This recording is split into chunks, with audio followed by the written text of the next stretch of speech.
দর্শক, একটি মর্মান্তিক নিউজ দিয়েই আসলে ভিডিওটা শুরু করতেছি।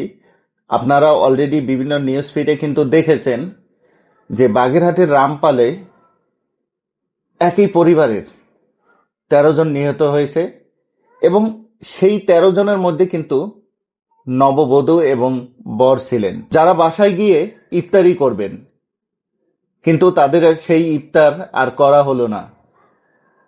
বাস এবং মাইক্রোবাসের মুখোমুখি সংঘর্ষে একই পরিবারের ১৩ জন নিহত। এবং যতটুকু আমরা নিউজ ফিডে দেখেছি বা তথ্য অনুযায়ী, যে মাইক্রোবাসটি নিয়ন্ত্রণ হারিয়ে রাস্তার অপোজিটে চলে যায় এবং বাসের মুখোমুখি গিয়ে সংঘর্ষে হাইওয়ের পুলিশ সূত্রে জানানো হয়েছে যে স্পটে ২ জন এবং বাকিরা চিকিৎসাধীন অবস্থায় বিভিন্ন হসপিটালে তারা নিহত হয়েছে।